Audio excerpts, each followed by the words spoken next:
세 번째는 싱가포르에서 혼자 은행 계좌 개설하기 또 이용하기입니다. 이번에는 은행 계좌를 개설하는 과정, 그다음에 필요한 서류, 그다음에 유용한 팁들을 알려드릴 예정입니다. 왜 싱가포르에서 은행 계좌가 필요할까요? 우선 싱가포르에서 은행 계좌를 개설하는 것이 왜 중요한지 알아보겠습니다.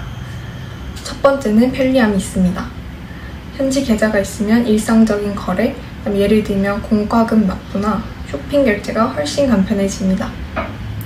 또 환전 수수료 절약. 보통 여행객으로 오시거나 처음 오시면 트래블로그나 이런 한국 은행들을 많이 사용을 하시잖아요. 그럴 때마다 수수료가 나가는데 싱가포르 은행 계좌를 만들면 수수료를 훨씬 절약을 할 수가 있습니다. 그다음에 급여 임금.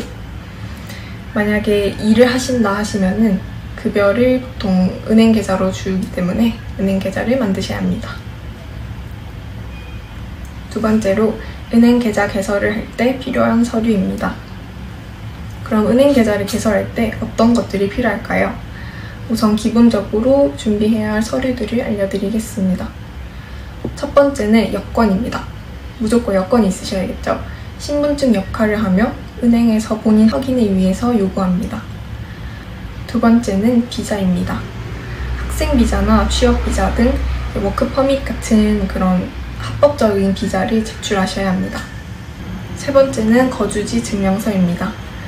예를 들어서 이제 공과금 고지서, 임대 계약서 같은 아니면 방을 빌리면 집주인에게 어떤 그런 것들이 있는지 거주지를 증명할 서류를 들고 가셔야 합니다. 네 번째로는 초기 예치금. 이거는 계좌 유형에 따라 정말 많이 다르지만 일반적으로 싱가포르 달러로 1000달러가 필요하다고 하니 가기 전에 잘 알아보고 가져가시는 것을 추천드립니다. 은행에 따라 추가 서류가 또 다르기 때문에 방문하시기 전에 꼭 확인하시고 가시길 바랍니다. 다음은 은행 방문 및 계좌 개설 과정입니다. 이제 실제로 은행에서 계좌를 개설하는 과정을 살펴보도록 하겠습니다. 주로 DBS나 UOB뱅크 아니면 OCBC와 같은 주요 은행들이 있는데요. 각각의 서비스와 수수료를 비교하시는 것을 추천드립니다. 저는 현재 DBS를 사용하고 있는데요. 저는 호텔에서 은행 계좌를 만들어 줬기 때문에 DBS를 사용하고 있습니다. 보통 DBS랑 UOB뱅크 이렇게 많이들 사용하시는데요. 주로 DBS나 UOB뱅크, OCBC 등을 이용할 때는 미리 예약을 하고 가는 것으로 알고 있습니다. 웹사이트에서 미리 예약을 하신 후에 가시면 대기 시간 없이 바로 은행 계좌를 개설할 수 있다고 합니다.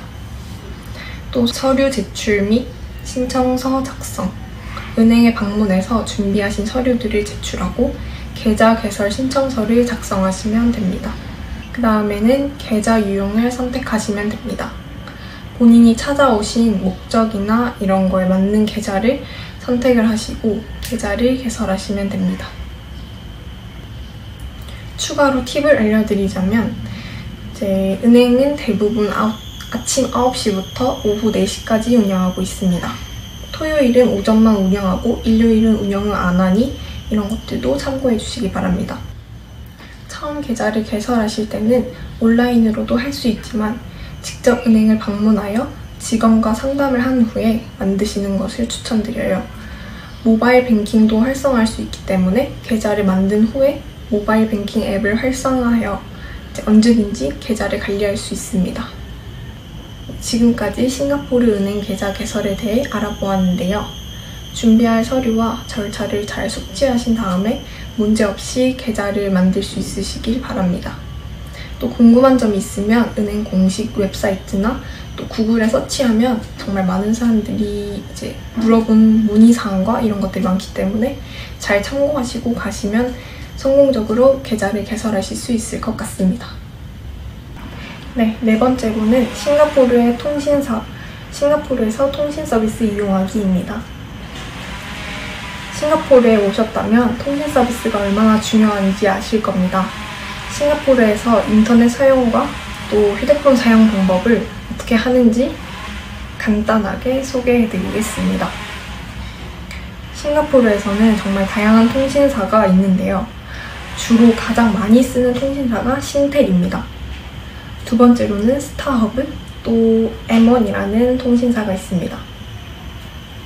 한국으로 치면 KT, LG, SKT 이런 것들이겠죠. 저는 사실 신바라는 통신사를 쓰고 있는데요. 싱가포르에는 정말 다양한 통신사들이 경쟁을 하며 통신 서비스를 제공하고 있습니다. 주요 통신사들은 고속 인터넷, 모바일 서비스, TV 스트리밍 등 다양한 패키지와 함께 혜택을 제공하고 있으며 고객의 선택의 폭을 넓히고 있습니다. 주요 통신사들은 앞서 말한 신텔, 스타허브, M1 이렇게 있고요. 또 다른 텔레콤들이 정말 많은데요. 서클스 라이프 또는 신바 이런 것들이 또 많이 있습니다. 우선 첫 번째로 자신에게 맞는 통신 서비스를 선택한 후에 선불을 할지 후불을 할지 선택을 할 수 있는데요. 저는 선불로 하고 있어요.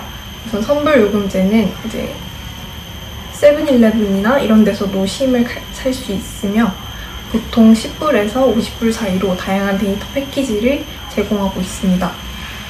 저 같은 경우에는 매달 200기가를 받고 12불을 내고 있는 서비스를 사용하고 있습니다. 또 선불 말고 후불 요금제도 있긴 한데요. 후불 요금제는 장기 체류자 또는 거주 중인 분들에게 추천한다고 합니다. 신텔이나 스타허브, M1 매장에서 신분증과 계약서를 제출하여 가입할 수 있습니다.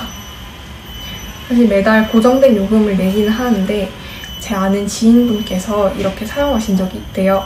근데 그때마다 너무 많은 비용이 나와서 차라리 선불로 해서 정해진 데이터를 한 달마다 쓰는 것이 좋을 것 같다는 생각을 하게 되어서 저는 선불 요금제를 현재 쓰고 있습니다.